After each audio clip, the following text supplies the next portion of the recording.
মাহফিল ইন্তেজামিয়া কমিটির পক্ষ থেকে লিল্লাহে তাকবীর। দিল্লি শাহেদ মসজিদের ইমাম সাহেব খতিব সাহেব তিনি বলেছিলেন, আলহামদুলিল্লাহ একজন মহিলা এই মাহফিলের জন্য 500 টাকা দান করেছেন। আল্লাহ তাআলা দানকে কবুল করেন, আল্লাহ তাআলা হায়াতের জিন্দেগি বাড়ায় দেন, ওনার দিলের সমস্ত নেক বাসনাকে আল্লাহ তাআলা কবুল করেন, আমিন। দিল্লি শাহেদ মসজিদের সম্মানিত ইমাম ও খতিব তিনি ঘোষণা দিয়েছিলেন, ভারতের পার্লামেন্টের কোনো খতিব, কোনো জজ সাহেব যদি, কোনো বিচারক যদি কোরআন শরীফের 26টা আয়াত নয়, একটা আয়াতের সংশোধনীকে বিল পাশ করার জন্য স্বাক্ষর করে দিল্লি শাহেদ মসজিদের ফটকের সামনে, মেন ফটকের সামনে, দরজার সামনে তাকে আমার পায়ের নিচে ফালায়া তার জিব্বা টানতে ছিঁড়ে ফেলবো। তার এই জিব্বা এই দুনিয়ার জমিনে রাখার কোনো দরকার নেই, তার এই হাত আমি টেনে ছিঁড়ে ফেলবো।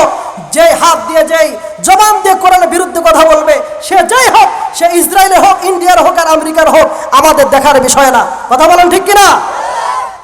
সম্মানিত উপস্থিতি, আমাদের যে আমল, আমাদের যে নামাজ, এ দিয়ে জান্নাতে যাওয়ার সুযোগ আমাদের নাই।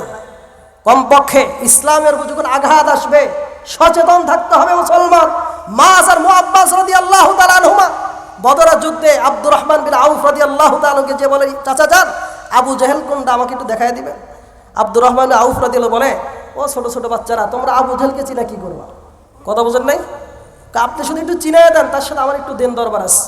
শুনেছি আবু জেহেল নাকি ইসলামের সবচেয়ে বড় দুশমন, মুহাম্মদ রাসূলুল্লাহ সাল্লাল্লাহু আলাইহি ওয়াসাল্লামের জানের দুশমন।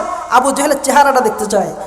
বুখারী শরীফের বর্ণনা, আব্দুর রহমান বিন আউফ রাদিয়াল্লাহু তাআলা বলেন, ওই যে দেখো চার দেওয়ালে বেষ্টনীর মধ্যে তার বিভিন্ন, তার যে বডিগার্ড রয়েছে তার মধ্যে একটা উঁচু ঘোড়া আছে, সাদা ঘোড়া, ওর উপর যে লোকটা বসে আছে ওটা আবু জেহেল।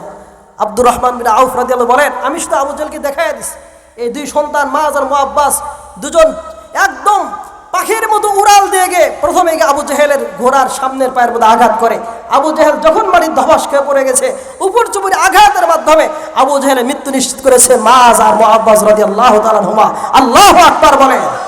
আজকে বাংলার জমিনে মাজ আর মুআব্বাসের মতো দুইজন ইমানদার, দুইজন মাত্র ইমানদার মানুষ থাকতো, আবু সরকার সহ যত ভ্রান্ত আকীদার বাউল রয়েছে, এরা একটাও মুসলমান নয়। বিদ্বেষীদের এজেন্ট, ইহুদিদের এজেন্ট, এরা খ্রিস্টানদের এজেন্ট, মুসলমানদের নাম ধারণ করে, মুসলমানদের পোশাক পরিধান করে ইসলামের ক্ষতি করার জন্য উঠে পড়ে লেগেছে। কথা বলেন ঠিক কিনা? আল্লাহ পাক রব্বুল আলামিন তাদেরকে হেদায়েত দান করুন। হেদায়েত যদি না থাকে আল্লাহ তাআলা তাদের ফয়সালা করুন। বলুন আমিন। মেহমান এসেছেন, কথা বলবেন, রাস্তাঘাটে যারা রয়েছেন, বাজার ঘাটে যারা রয়েছেন, বাড়িতে যারা রয়েছেন, অনুরোধ করে বলছে আসেন, দাওয়াতি মেহমান মঞ্চে এসে গেছেন, এখন ইনশাআল্লাহ বয়ান করবেন।